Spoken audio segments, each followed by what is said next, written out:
നമസ്കാരം. ഇന്നത്തെ പ്രധാന വാർത്തകളുമായി ഷാജി കടക്കൽ. ക്രിക്കറ്റ് ലോകം കീഴടക്കി ഇന്ത്യൻ വനിതാ ലോകകപ്പ് ക്രിക്കറ്റ് കിരീടം ഇന്ത്യക്ക് സ്വന്തം. ഇന്നലെ നടന്ന ആവേശകരമായ ഫൈനലിൽ ദക്ഷിണാഫ്രിക്കയെ 52 റൺസിന് തോൽപ്പിച്ചാണ് വനിതാ ലോകകപ്പ് ക്രിക്കറ്റ് കിരീടത്തിൽ ഇന്ത്യ കന്നിമുത്തമിട്ടത്. ടോസ് നഷ്ടപ്പെട്ട് ബാറ്റിംഗിറങ്ങിയ ഇന്ത്യ 88 റൺസെടുത്ത ഷഫാലി വർമ്മയുടെയും 45 റൺസെടുത്ത സ്മൃതി മന്ദാനയുടെയും 52 റൺസെടുത്ത ദീപ്തി ശർമ്മയുടെയും കാര്യത്തിൽ 7 വിക്കറ്റ് നഷ്ടത്തിൽ 290 റൺസ് എടുത്തു. എന്നാൽ മറുപടി ബാറ്റിംഗ് ഇറങ്ങിയ ദക്ഷിണാഫ്രിക്കയ്ക്ക് 101 റൺസ് എടുത്ത ക്യാപ്റ്റൻ ലോറ വോൾവർത്ത് ഏറെ പ്രതീക്ഷ നൽകിയെങ്കിലും 246 റൺസിന് എല്ലാവരും പുറത്താവുകയായിരുന്നു. 5 വിക്കറ്റ് എടുത്ത ദീപ്തി ശർമ്മയാണ് അവരുടെ നടുവൊടിച്ചത്. 87 റൺസും 2 വിക്കറ്റും എടുത്ത ഷഫാലി വർമ്മയാണ് കളിയിലെ താരം.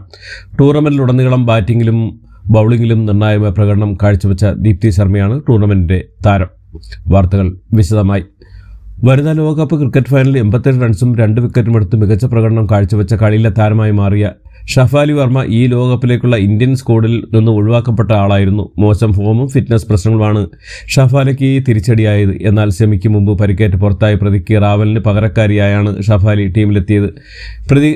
പ്രതികയ്ക്ക് സംഭവിച്ച പോലെ ഒരു കായിക താരത്തിനും സംഭവിക്കരുതെന്നും പക്ഷേ ദൈവം ചിലത് ചെയ്യാനാണ് എന്നെ ഇങ്ങോട്ട് അയച്ചതെന്നാണ് പ്രതികയ്ക്ക് പകരം ടീമിലെത്തിയപ്പോൾ ഷഫാലി പറഞ്ഞത്. അത് അനർത്ഥമാക്കുന്നതായിരുന്നു ഷഫാലിയുടെ ഫൈനലിലെ പ്രകടനം. കലാശപ്പോരിൽ ബാറ്റ് കൊണ്ടും പന്ത് കൊണ്ടും ഷഫാലി ചരിത്രമെഴുതി. ലോകകപ്പ് മാത്രം നേടിയല്ല, ഫൈനലിലെ മികച്ച താരത്തുള്ള പുരസ്കാരം കൂടി സ്വന്തമാക്കിയാണ് ഷഫാലി മടങ്ങുന്നത്. അതും തിരിച്ചു വന്ന രണ്ടാം മത്സരത്തിൽ തന്നെ. വനിതാ ലോകകപ്പിൽ മുത്തമിട്ട് ഇന്ത്യൻ ടീമിന് അഭിനന്ദനമായി പ്രധാനമന്ത്രി നരേന്ദ്രമോദി. അതിശയകരമായ ജയം എന്നാണ് മോദി എക്സിൽ കുറിച്ചത്. ഇന്ത്യൻ വനിതകൾ മികച്ച കഴിവും ആത്മവിശ്വാസവും പ്രകടിപ്പിച്ചുവെന്നും ടൂർണമെന്റിനോളം പ്രകടിപ്പിച്ച അസാധാരണമായ ടീം വർക്കിനെയും സ്ഥിരോത്സാഹത്തെയും പ്രശംസിക്കുന്നുവെന്നും പ്രധാനമന്ത്രി മോദി പറഞ്ഞു. ചരിത്രപരമായ വിജയമെന്നും ഈ വിജയം ഭാവി ചാമ്പ്യന്മാർക്ക് കായിക രംഗത്ത് കടക്കാൻ പ്രയോജനമാകുമെന്നും മോദി പറഞ്ഞു. PM ശ്രീ പദ്ധതിയിൽ ഒപ്പിട്ടതിൽ വീഴ്ചയുണ്ടായെന്ന് സംബന്ധിച്ച് CPM സംസ്ഥാന സെക്രട്ടറി MV ഗോവിന്ദൻ. മന്ത്രിസഭ പൂർണ്ണമായ അർത്ഥത്തിലൂടെ ഇടതുമുന്നണിയും ചർച്ച നടത്തിയിട്ടില്ലെന്നും അത് വീഴ്ചയാണെന്നും MV ഗോവിന്ദൻ പറഞ്ഞു. അതേസമയം വികസന ചരിത്രത്തിലെ പുതിയ അധ്യായമാണ് അതിദാരിദ്ര്യമുക്ത പ്രഖ്യാപനമെന്നും അദ്ദേഹം പറഞ്ഞു. വർഷങ്ങൾക്ക് നീണ്ട പ്രയത്നം അതിന് പിന്നിലുണ്ടെന്നും MV ഗോവിന്ദൻ കൂട്ടിച്ചേർത്തു. കേന്ദ്ര സർക്കാരിന്റെ PM ശ്രീ പദ്ധതിയിൽ ഒപ്പുവെച്ച് ചർച്ച ചെയ്യാതെയാണെന്ന CPMന്റെ തുറന്നു പറച്ചിൽ വിമർശനവുമായി ഷാഫി പറമ്പിൽ MP.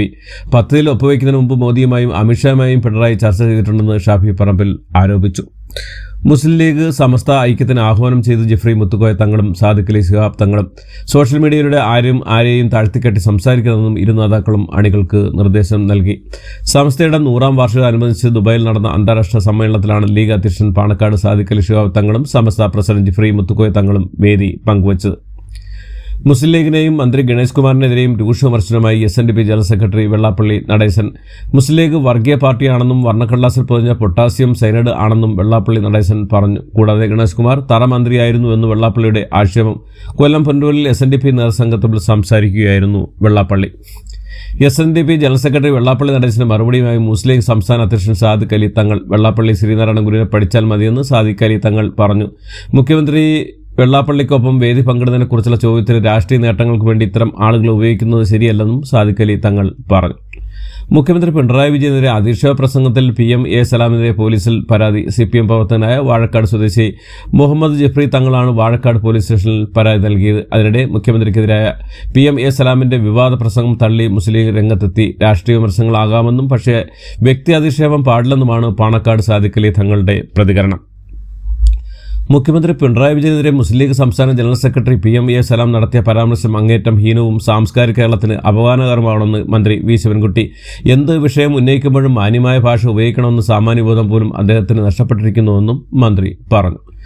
ശബരിമല തീർത്ഥാടകർ ഉപയോഗിക്കുന്ന വിവിധ റോഡുകളുടെ നവീകരണത്തിനായി 377.8 കോടി രൂപ അനുവദിച്ചതായി ധനകാര്യമന്ത്രി KN ബാലഗോപാൽ.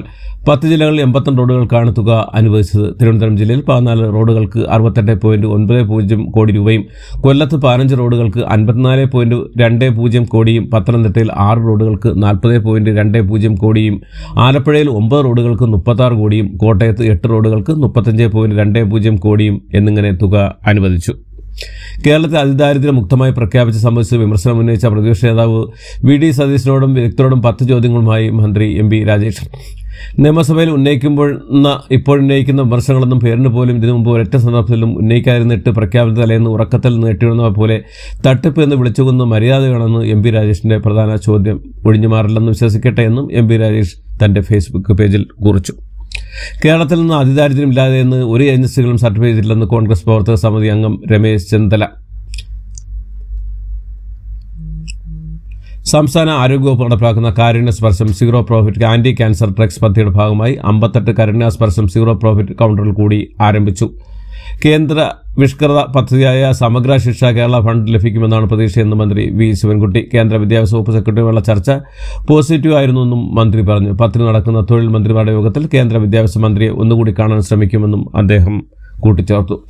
തിരുവനന്തപുരം കോർപ്പറേഷൻ ഭരണം പിടിക്കാൻ ലക്ഷ്യമിട്ട് ആദ്യഘട്ട സ്ഥാനാർത്ഥികളെ പ്രഖ്യാപിച്ചു. കോൺഗ്രസ് ആദ്യഘട്ടത്തിൽ മുൻ MLA KS ശബരിനാഥൻ അടക്കം 48 പേരുടെ പട്ടികയാണ് പുറത്തിറക്കിയത്.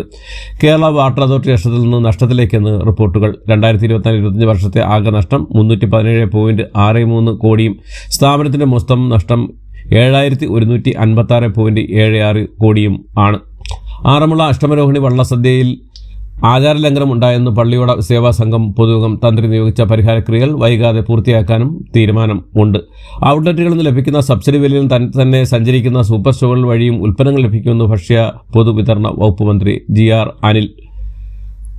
ആളിയാർ ഡാമിന് താഴെ വൈദ്യുതി ഉൽപ്പാദനത്തിന് മറ്റൊരു തടയണക്കെട്ടാണ് തമിഴ്നാടിന്റെ നീക്കത്തിൽ ആശങ്ക അറിയിച്ചു കേരളം. പദ്ധതി നടപ്പായാൽ ചിറ്റൂർ മേഖലയിലെ കൃഷിയും 150ഓളം ശുദ്ധജല പദ്ധതികളും അവതാളത്തിലാവുമെന്നും ചിറ്റൂർ പുഴയിലേക്കുള്ള സ്വാഭാവിക നീരൊഴുക്ക് പോലും തടസ്സപ്പെടുമെന്നും ആശങ്ക. പദ്ധതിയുമായി തമിഴ്നാട് മുന്നോട്ട് പോയാൽ കർഷകരുടെ സഹായത്തോടെ കോടതിയെ സമീപിക്കാൻ ശ്രമിക്കുമെന്നും മന്ത്രി K കൃഷ്ണൻകുട്ടി പറഞ്ഞു.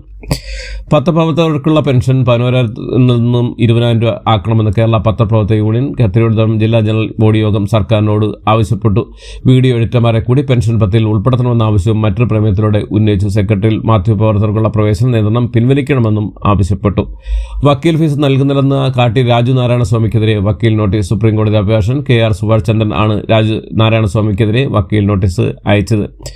തന്നെ രാഷ്ട്രീയമായി ഇല്ലാതാക്കാൻ ശ്രമം നടക്കുന്നുവെന്ന് CPM കേന്ദ്ര കമ്മിറ്റി അംഗം EP ജയരാജൻ. കൊടുവള്ളി നഗരസഭയിൽ വോട്ടർ പട്ടികയിലെ ക്രമക്കേട് സ്ഥിരീകരിച്ച് നഗരസഭ അസിസ്റ്റന്റ് സെക്രട്ടറി നൽകിയ കത്ത് പുറത്തുവന്നു. ഉപരാഷ്ട്രപതി CP രാധാകൃഷ്ണൻ ഇന്നും നാളെയും കേരളത്തിൽ സന്ദർശനം നടത്തും. ചുമതലയ്ക്ക് ശേഷം ഉപരാഷ്ട്രപതി നടത്തുന്ന ആദ്യ കേരള സന്ദർശനമാണിത്. സന്ദർശന ഭാഗമായി ഇന്ന് കൊല്ലത്തുള്ള ഫാത്തിമ നാഷണൽ കോളേജിന്റെ വജ്രജൂബിലി ആഘോഷങ്ങളിൽ മുഖ്യാതിഥിയായി ഉപരാഷ്ട്രപതി പങ്കെടുക്കും. കൊല്ലം നഗരപരിധിയിലെ സ്കൂളുകൾക്ക് ഇന്ന് ഉച്ചയ്ക്ക് ശേഷം അവധി പ്രഖ്യാപിച്ചു. ജില്ലാ കളക്ടർ ഉപരാഷ്ട്രപതിയുടെ സദസ്സിൽ നടന്നുള്ള ഗതാഗത നിയന്ത്രണങ്ങളുടെ ഭാഗമായാണ് അവധി പ്രഖ്യാപിച്ചത്. നഗരപരിധിയിലെ 26 സ്കൂളുകൾക്കാണ് കൊല്ലം ജില്ലാ കളക്ടർ അവധി നൽകിയത്. കണ്ണൂർ പയ്യാമ്പലത്ത് കടലിൽ കുളിക്കാനിറങ്ങിയ 3 വിദ്യാർത്ഥികൾക്ക് ദാരുണാന്ത്യം. മലപ്പുറം നിലമ്പൂർ വഴിക്കടവ് മരുതവനത്തിൽ ആഫ്രിക്കൻ പന്നിപ്പനി സ്ഥിരീകരിച്ച കാര്യത്തിൽ മുൻകരുതലുമായി വനം വകുപ്പ്. വർക്കലയിൽ ഓടിക്കൊണ്ടിരുന്ന ട്രെയിനിൽ നിന്ന് യുവതിയെ മദ്യപിച്ച് കമ്പാർട്ട്മെന്റിൽ നിന്ന് കയറിയ ആൾ തള്ളിയിട്ടു. തിരുവനന്തപുരം ഭാഗത്തേക്ക് പോയ കേരള എക്സ്പ്രസിലെ ജനറൽ കമ്പാർട്ട്മെന്റിൽ നിന്നാണ് യുവതിയെ തള്ളിയിട്ടത്. തിരുവനന്തപുരം സ്വദേശിയായ 19-കാരിക്ക് ഗുരുതരമായ പരിക്കേറ്റു. തലയ്ക്കും കൈകാലുകൾക്കുമാണ് പരിക്ക്. പ്രതിയെ കൊച്ചുവേളിയിൽ വെച്ച് റെയിൽവേ പോലീസ് അറസ്റ്റ് ചെയ്തു. പനിച്ചുമൂട് സ്വദേശി സുരേഷ് കുമാറാണ് പോലീസ് അറസ്റ്റ് ചെയ്തത്. രാജ്യത്തെ തീവ്ര വോട്ടർ പട്ടിക പരിഷ്കരണത്തിനെതിരെ തമിഴ്നാട് സുപ്രീം കോടതിയിലേക്ക്. ഇതോടുകൂടി ഇന്നത്തെ വാർത്തകൾ ഇവിടെ അവസാനിക്കുന്നു. എല്ലാവർക്കും നന്ദി, നമസ്കാരം.